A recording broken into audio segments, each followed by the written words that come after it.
going on, guys? Welcome back to the channel. We are working on the 2018 Mustang GT. Once again, got some cool parts in for the car. A little update, if you haven't been around on the channel for that long, I did order an air-to-water intercooler from Aldo Welds. So I believe we're about 7 to 10 days out now that I paid off the intercooler. I put a deposit on it, and then I just paid it off the other day so that he could finish it up and send it out. So I think we're about 7 to 10 days out. I did get the ice tank in, and this is actually a 7.5 gallon. So typically, like the normal size is 5.5. I know some people do a 7.5, but in my Hellcat I had a 5.5, and this is actually a lot bigger. It's a 7.5 with 1-inch lines. On my Hellcat I only ran 3/4-inch lines.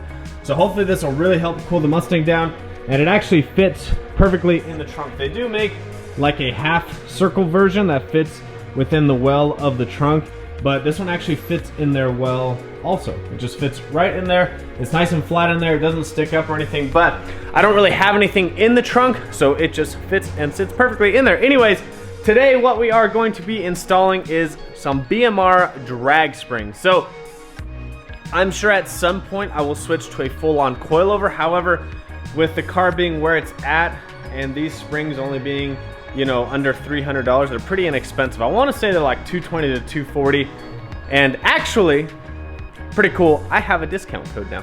So it's going to be VANV, the numbers 3 and 9. So VanV39, that's my Instagram name. You can go follow me right now.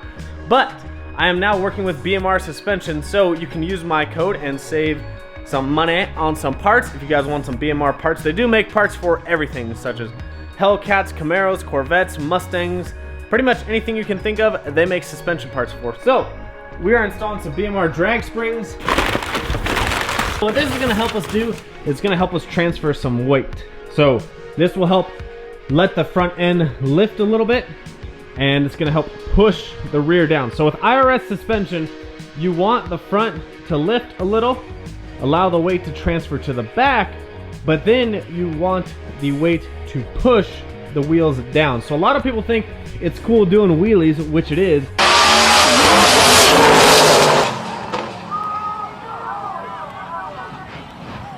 But when you're doing wheelies, you're not going fast. What you actually want to do is you actually want all the weight pushing the wheels down in the back. So you don't want a huge, sometimes you'll see a lot of cars just tilt way to the back, and you do want some of that, but it's not cool to have a bunch of that and actually pull the front wheels. I mean, it looks cool and it's cool for pictures, but we want to transfer some weight and we want to go fast in this car. So I'm going to jack the car up, get the rear wheels off, and we're going to get started on the rear springs. Alright guys, so I've got some wood on the front just to stop the car from moving forward at all, because I don't have an e-brake anymore because of those fancy Bear brakes in there. Looking good though. So I've got the car jacked up, got some jack stands underneath, and then I always leave the jack under the diff just in case. But pretty much what we've got to do is take out the lower shock bolts, take out this sway bar end link nut, and remove the bottom bolt for the vertical link, and that should allow it to flex enough to get the springs out, we hope. So I'm gonna start on this side, and we'll see what happens. This way is actually to remove the rear cradle, but I'm by myself and doing it on the floor, and it is not fun to remove a cradle by yourself and when you don't have a lift. So this is the way to do it without one. So we got all the bolts loose and out of the way. We did have to take the bolts out from the A-arm and the lower control arm. So now, should wiggle loose.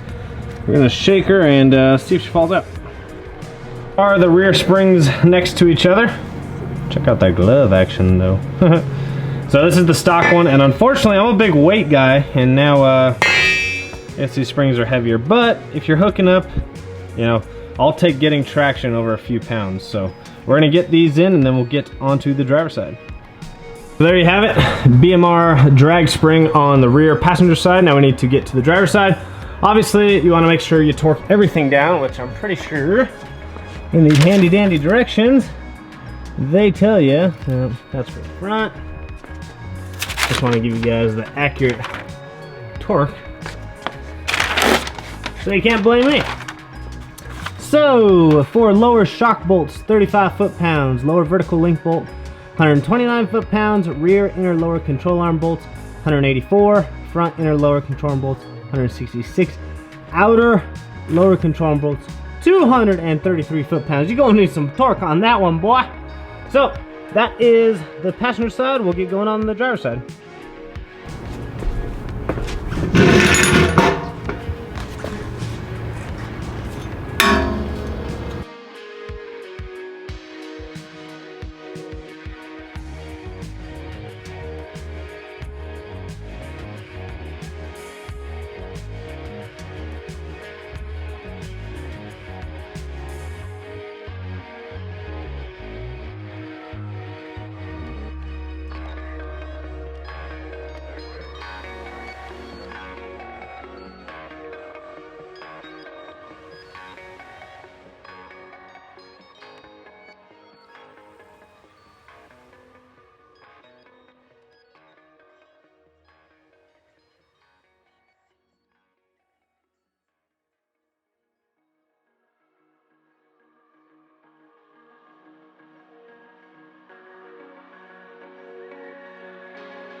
So, ran into a little bit of trouble. The sway bar end link that I had, I don't know, I threw it over there somewhere, but it's kind of being a pain in the ass, and me being an idiot, I hit it and messed up the threads on it. So luckily, not luckily, this sounds terrible, but luckily Branson's car is down right now, you know, because it's getting a new motor. So I stole one off of Branson's car and ordered one from Ford. It'll be here tomorrow, but I'm taking the car to Lubbock hopefully this weekend, so I needed that sway bar end link. So shout out to Branson that his car's broken and I got to borrow parts off of it. It's the only good thing when you have a friend with the same car that's broken. Anyways, the springs are in, everything is torqued down, good to go.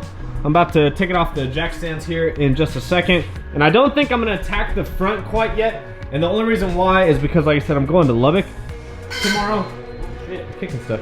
I'm going to Lubbock tomorrow, so I really don't want to run into any more issues when I'm about to leave out of town. Like, I already lined up a trailer and I already told some people I was going, so I don't want to like take the front suspension off, start working on it, and then run into some issues. So I'm gonna do the front when I get back, but I'm really interested to see what the rear suspension looks like with this big of a tire on the back, because I'll be running a little bit smaller setup here pretty shortly, hopefully some 15s with a 275/60 on there.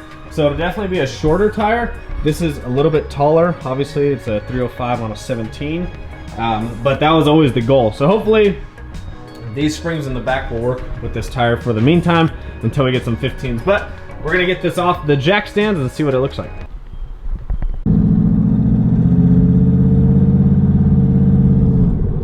Alright guys, so just taking on a little test drive, just make sure I didn't miss any bolts or anything, and then we'll check it when we get back. Make sure nothing's rubbing. Plus, if you want to see the true drop of the suspension, because these Bmr Drag Springs do come with a little bit of a drop to them. I can't remember exactly what it is, but it's not very much, maybe like an inch, inch and a half. But these Bmr Drag Springs do drop the car, so you want to make sure nothing's rubbing or hitting. But to see the full drop of the car, you've got to kind of let the suspension settle. So I'm just kind of driving around the block a little bit, hit a couple bumps here and there, and we'll check it out when we get back to the house. So it's definitely lower in the rear already. There's probably like a 2-finger gap right there if you're wondering, but this is a 305 45/17, so it definitely still fits good. I don't know if it's gonna rub under like full wide open throttle, so I guess that's to be determined, but hopefully it doesn't rub too bad. But I think we'll be all right. So that is the rears. You guys will see the fronts on one of the next upcoming videos, but just like that, I'm gonna close out the video. Hopefully you guys had an awesome Friday when you see this. I will see you guys on the next video. Make sure you always follow me on Instagram and Snapchat, Vanby39. I'll see you guys on the next one.